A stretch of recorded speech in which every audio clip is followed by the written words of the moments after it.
Қазір мен сіздерге товардың бағасын қалай біледі екенімізді көрсетемін. Мына жерде Pinduodu'мызды ашқан кезде ол жерде бізде товардың бағалары тұрады. Кейде товарымыз аз бағада тұрады, кірген кезде бағасы басқаша болады. Бұл жерде негізі маркетинговый вход, басқа бағаны қойып қояды кірген кезде. Бұл көрген товарымызды белгілеген кезде бұл жерде басқа баға болады. Оны бәрін қайдан білеміз? Мысалы, мына носки 1 юань деп тұр. Осыған кіреміз. Мінекей 1 юань мына жерде закуп болып жатыр. Мысалы, закупқа қосылғымыз келеді, осылай басамыз, қосыламыз. Одан кейін мінекей бұл 1 юань. Бұл 1 юань қараңызшы, бұл басқа нені басқан кезде 28 юань болып кетті. Мына жерге басқан кезде 5 юань болып кетті. Мына жерге кірген кезде 2,9 юань болып кетті. Бұл жерде, видите, 1 юань, мына жерде суреті тұр, 1 юань мына носки сатылып тұр деп, а негізінде ол жерде басқа носки сатылып тұр. Оны қайдан білеміз? Оны мысалы біз страницамызға кірген кезде білеміз. Ол үшін мысалы совместный закупқа қосыламыз деп любой адамды таңдаймыз.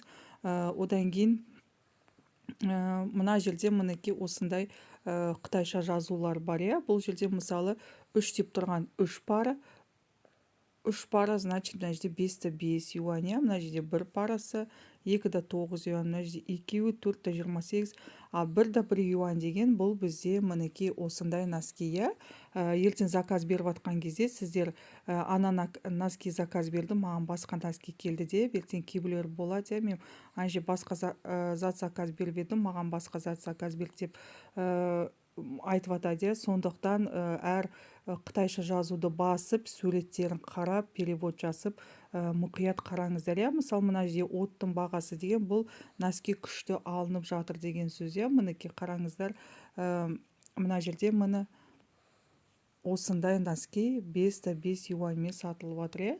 Бұны алып переводчикқа салып көрейік, бұл жерде қандай не жазылып тұрғанын. Қазір переводчикқа кіреміз, Google переводчикқа. Сосын фотомызды қоямыз.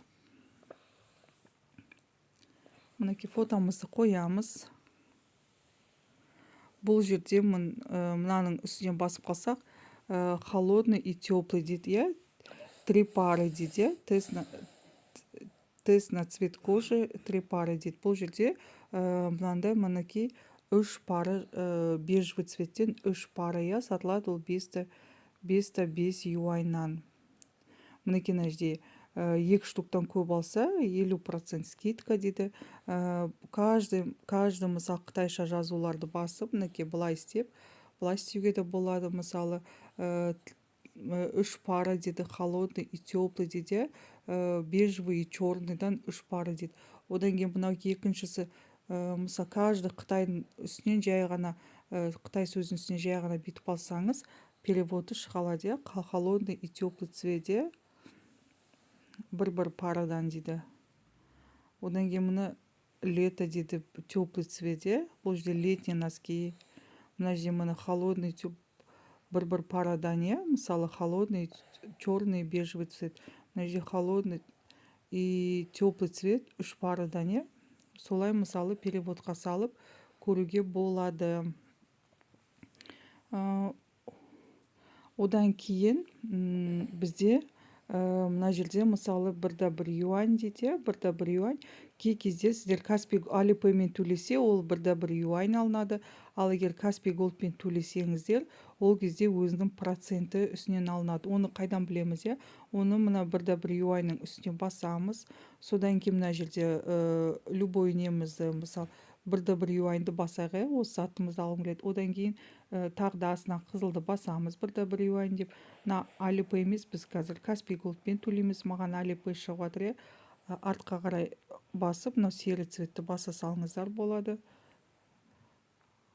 Қазір Pinduodu'мен төлейміз дейміз. Мінекей Pinduodu үстін басамыз. Тағы да қызылды басамыз. Мінекей 1 юань болды ғой, біз енді 1,13 юань. Значит, мұны 3% бізде услуга алып тұр. 0,03 юань бізде услуга алып тұр. Полностью, значит, 1,13 юань бізде. Солай осылай сіздер бағаларын көре аласыздар.